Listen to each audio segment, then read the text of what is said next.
Hey, this is Scott from Oakridge Community Church with another Life Minutes video. We want to pick up where we left off last week. In our last time together, we talked about the fact that in our lives, and if you're a Christian, that we're not immune to difficult times, that there are things that happen in our lives that are a challenge to us. We talked about how God wants us to be prepared as much as possible so that we're able to walk through those life situations when we feel like our rope is about to break, that rope that we're holding on to. And so what we want to do today is try to understand why some of the things happen in this world. And we touched on it a little last week about some of the things that happen to us, but we need to build on that. And I want to make it clear as we start that not every difficulty that we face is necessarily because of the things we're going to talk about. I'll explain that in a minute. But as we begin, let's remember this. One, we live in a messed up world.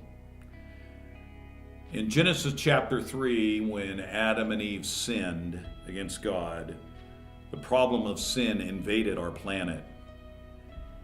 And though it would be great to think that as Christians, our life would be a rose garden, we know that that's not a fact, and it's not always the case. Remember what we said last time we met? God has promised to walk with us through those difficulties that we do face. But we need to know this. We live in a fallen world, a sinful world, a messed up world, and things happen, even to Christians. The second thing is this. This sin problem affects everybody and everything. Now, keep in mind that not every difficulty, not every trial, not every disappointment is necessarily because of sin. But sin is always with us.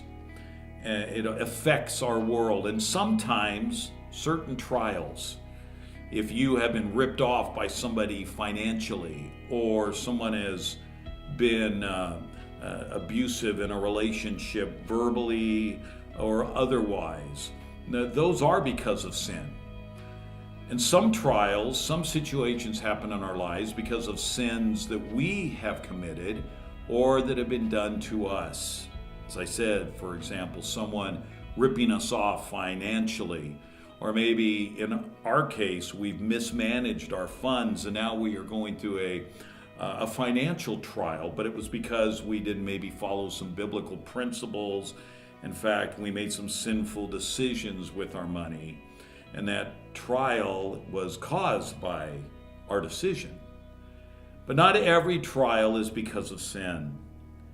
We do know from Romans 5 that when sin entered the world, God responded. He sent his son, Jesus Christ, to take care of the issue of sin.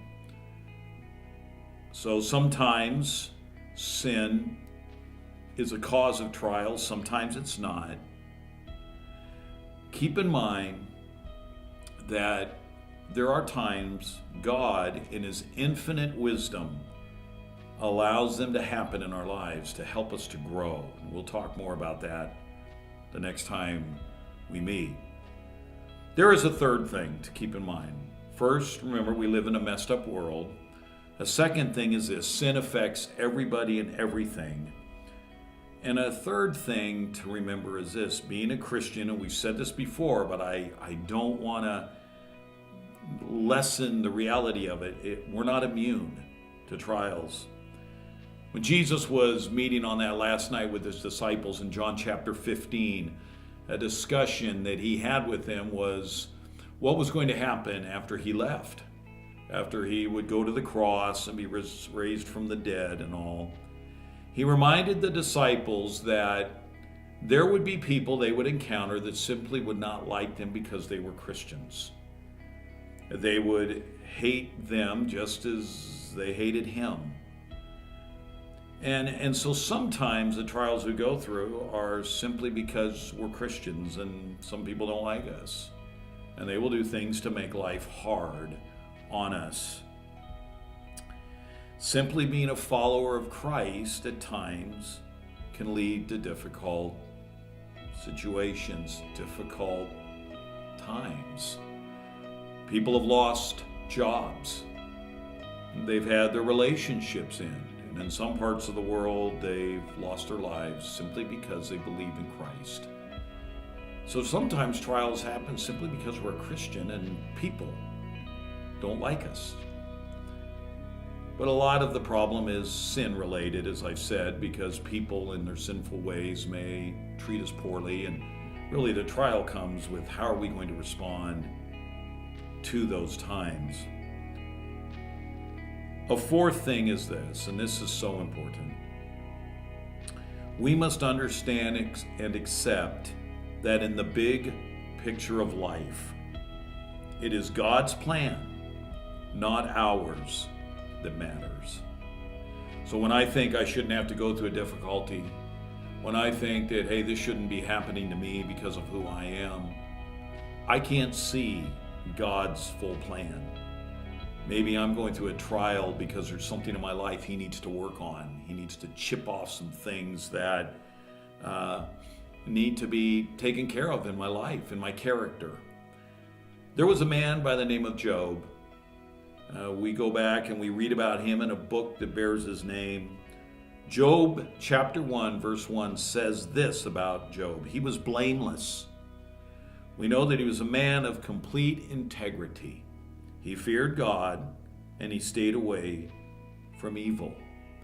Yet in God's plan, Job went through some times, very hard times, but he came out as gold. The dross, some of the things that actually he needed to deal with in his personal life that he may have been blind to, he took care of.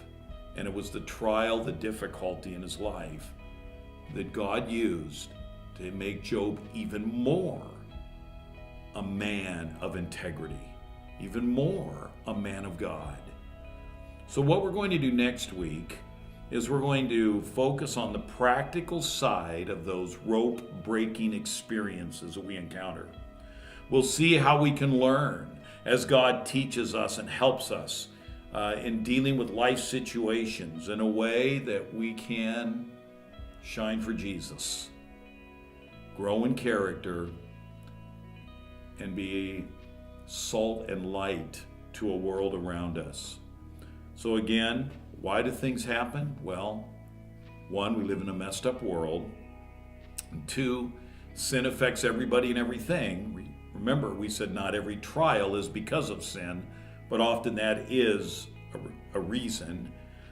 A third thing was that as a Christian, we're not immune to trials. I know that's been one of our main thoughts, but we just need to keep that in mind.